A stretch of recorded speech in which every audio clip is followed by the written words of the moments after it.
Thank you for joining us. I have Dr. Mark Stein, who's with Radnet, and we're going to be talking about prostate cancer. Thank you for joining us. Thank you for inviting me. So tell me a little bit about the program, the prostate program here in Orange County. So the prostate program in Orange County has been around for quite a while.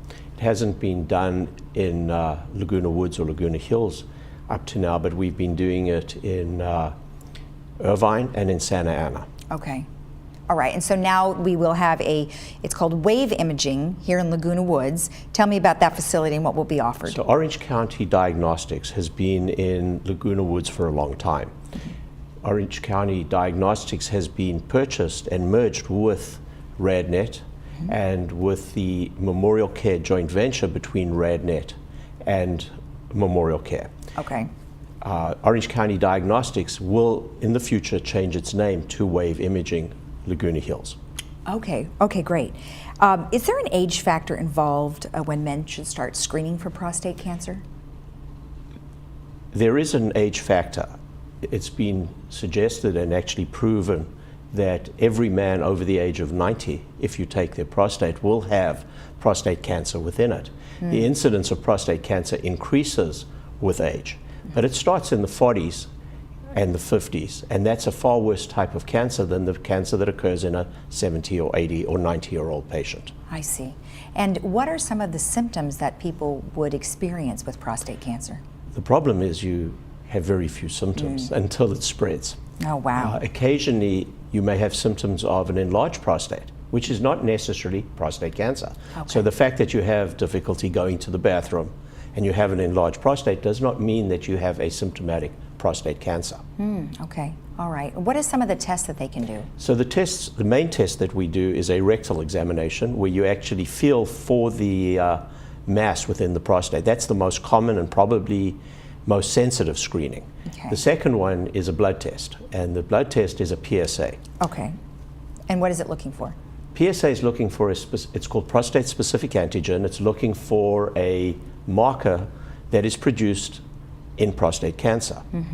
The problem is it's not specific, and there's been a lot of controversy about whether one should do PSAs, and in fact about 6 or 7 years ago they decided that PSAs shouldn't be performed.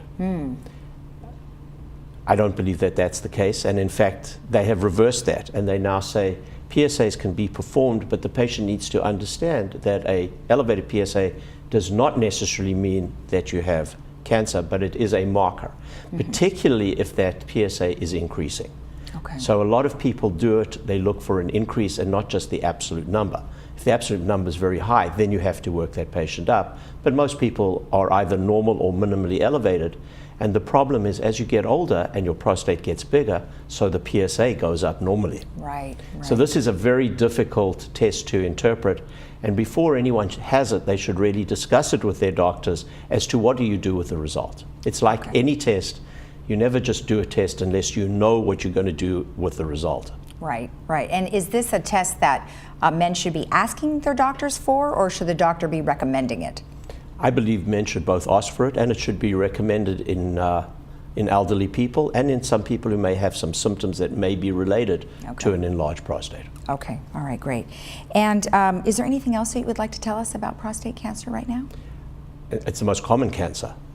Okay. The death rate of it is fairly high, but the usual form of prostate cancer is actually very benign. And one of the advantages of biopsying it, as opposed to other tumors like breast, we can predict how rapidly the tumor is going to spread. Okay. So the fact that you have prostate cancer in and of itself doesn't mean that you're going to pass away from prostate cancer. There are very low grade levels of prostate cancer, and that's one of the advantages of the biopsy and actually the advantages of the MRI, which we are going to talk about. Okay, wonderful. Well, tell me a little bit about the MRI that's done. So we do prostate MRI. Our group has been doing it for probably 10 or 15 years. We work very closely with Dr. Princenthal, who's up in Rolling Oaks, who also does a lot of the prostate cancer, who's been also doing it for a very long time. So Radnet has a very extensive prostate cancer network. We do an MRI, and in the old days it used to be a very uncomfortable MRI, and some of your viewers may have had a MRI where there was an endorectal coil and it was very, very uncomfortable. We don't do that anymore. We do a regular body coil, and we do an injection of gadolinium contrast as well to help us identify where the prostate cancer actually is. Okay. It's not a difficult procedure as long as you can have an MRI. There are Right. certain people who cannot have MRIs, like people who've had pacemakers or certain type of brain aneurysm clips, or it may be contraindicated. The fact that you have some metal in your body in and of itself does not mean that you cannot have an MRI. Should we be using prostate MRIs for screening? No, the recommendation as of right now is not to use prostate MRI for screening for a number of reasons. First of all, it's a difficult exam to interpret. It's very expensive.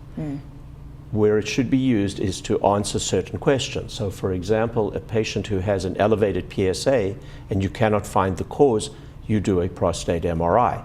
If the patient's had a prostate biopsy and the PSA is high and you do not find cancer and you suspect cancer, that is when you should be doing a prostate MRI. Prostate MRI is also used to help determine the spread of prostate cancer. Okay. All right, great. Well, thank you very much for the information. I appreciate it. And if you have any questions about what we've just talked about today, please visit radnet.com. Thank you for joining us.